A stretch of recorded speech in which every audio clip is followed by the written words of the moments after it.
Good morning, Simon. I am Morelli. Today we will be sharing a cool story with you about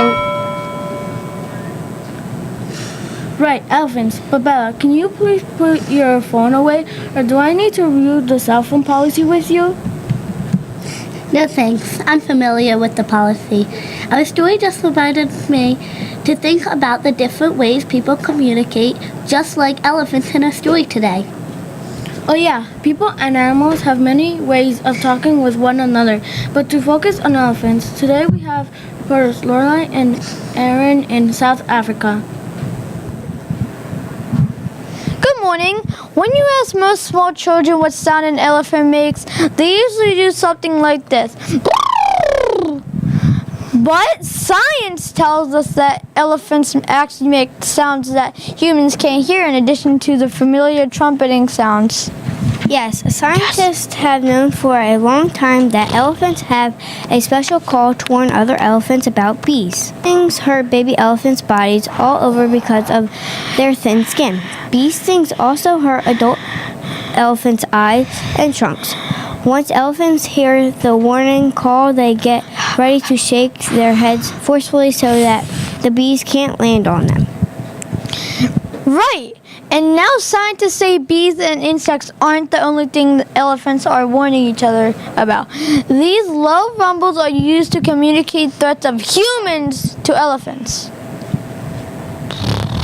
Yes, unlike the head shaking you would see after elephants learn bees are in the area, elephants run away when they hear humans are around. Wow, who would have thought elephants' noises were more than just sound? It's their language.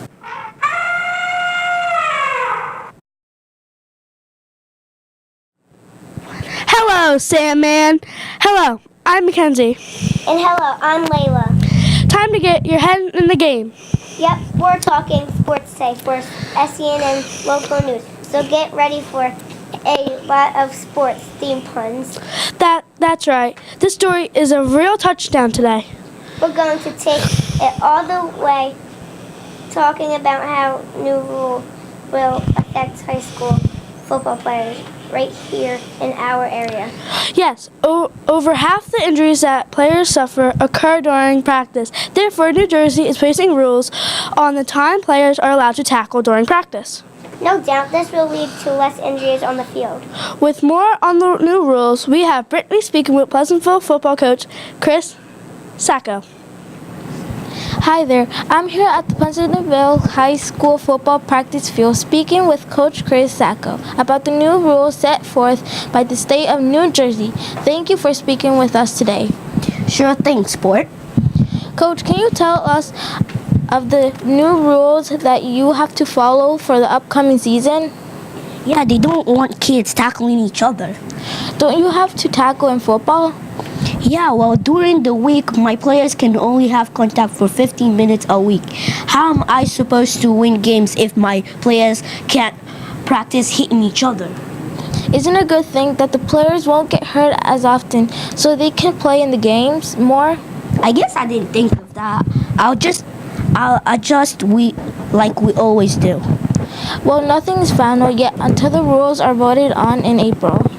We'll have to wait and see then. Football has been changing. We rarely tackle to the ground during practice anyway.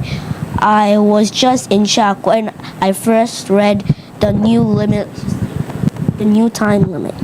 I understand, but it's not only your team. Every team in New Jersey will have to follow the new rules. It's good for the players to keep them healthy and playing. You got that right. Thank you for speaking with us today. I just have one more thing to say. Pleasantville High School football rules. Now back to the studio. Thank you for that, Brittany. Sounds like it's a good move for coaches and players. Less injuries and more playtime in games. Coaches and teams are creative. They will figure out a new way to practice with the stricter rules while having an edge on the game. We'll be following the story to see what happens in April, since this will affect every high school football player in New Jersey. Well, that's all for scnn local news. Up next is school news. Bye-bye, Sandman.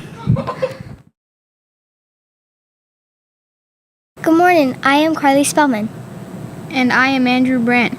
Welcome to School News, where we will be checking in on some of the Valentine's Day fun that happened here at Sandman last week. First, we will be meeting with students that were set up on blind dates with books. Then we will be hearing from some Schillenfords to see how their chocolate-covered pretzel sale went this year.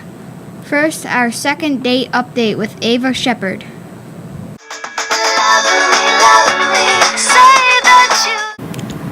Hi, Jacob. Hi. I understand you were the lucky student in your class that was set up on a blind date with the book last week. As you enter the second week with your book, our viewers would like to know how it's going. Well, I chose a book that was a mystery, and it's Belly Up by Stuart Gibbs. When I first saw the book, I thought it sounded okay. And then I read the back of the book, and it actually confused me because I didn't understand the character. Once I started to read the book, I realized that the book is about a zoo that has a hippo that passed away suddenly. The mystery is in how the hippo passed away. This is a big deal because the hippo is the main attraction at this zoo. Would you recommend this book to someone? Yes, I think anybody who likes a mystery and surprises would love this book. Thank you, Jacob. Hi, Chase. How are you doing today? I'm well, thank you. What can you tell us about the book you were set up to read last week? Well, it's a murder mystery that takes place in space on the moon, and it's called Waste of Space by Stuart Gibbs. I think you just heard about another one of his books, Belly Up. Yes, we did. How are you enjoying this book? I like it a lot. Right now, I am on page 160 out of 321 pages. I can tell you that a moon colonist, aka a Moonie, was poisoned in his lutefisk, which is a weird food they eat in space. Now they have to evacuate the moon base in 24 hours because the oxygen is depleting, and if you don't get enough oxygen, you start to lose your mind. Right now, I'm thinking the lack of oxygen might have been the motive for whoever poisoned Laura Schoberg, the Moonie, but I can't wait to find out for sure. Wow, that sounds like a great fantasy book. Thank you. Hi, Dakota. Hi. What can you tell me about your blind date with a book experience so far? Actually, I got my book set up last Monday and I finished it today. Wow, is it safe to assume you enjoyed it? Yes, I really did enjoy it. It was a really good horror book by James Preller called I Scream, You Scream, which is part of his Scary Tales series. Do you normally enjoy scary tales? Yes, I really do. And I like the way he wrote this, keeping the reader in suspense, so that he keeps reading to find out what happens next. I don't want to spoil anything, but it's definitely surprising. It's about a girl going to an adventure park, and there's a new ride opening, but it's weird because there's only children can go. A lot of kids go there, but it quickly turns into a horror ride. If you want to find out what happens next, you have to check out the book. Wow, that does sound scary. Thank you, Dakota. You're welcome. Hi, Liam. Hey, What book were you matched with last week? I was matched with Dragon's Nest by Emily Rhoda.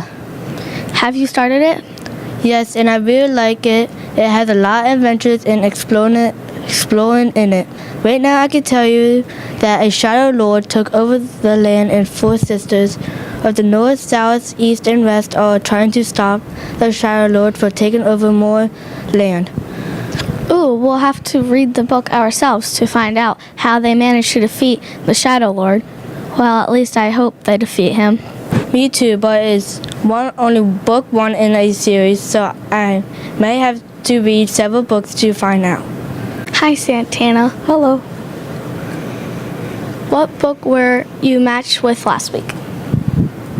I was matched with Gregor the Overlander, but I had already read the book, so I decided to get the book too. In that series, and let me tell you, it is awesome. Gregor and Boots came back to their homeland and are having a crazy adventure trying to go to the Underland. I am looking forward to finding out what they are going to do in the Underland. Thank you, Santana, for joining us this morning. My pleasure.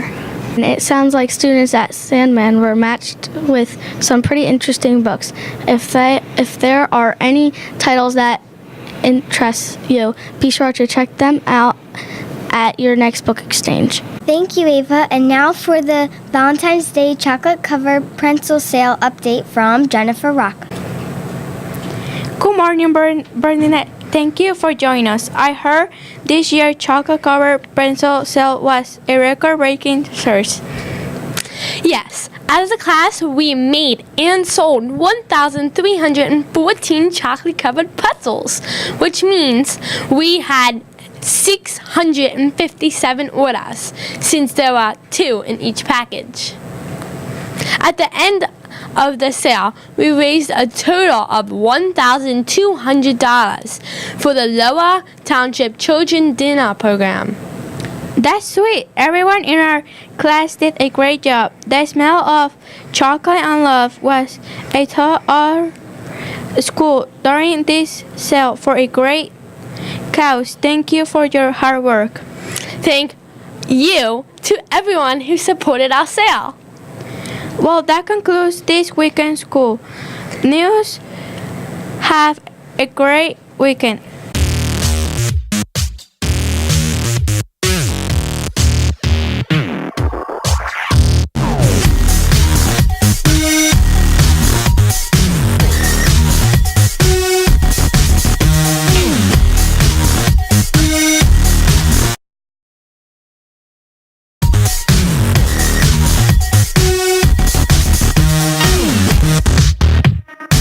We'll be right back.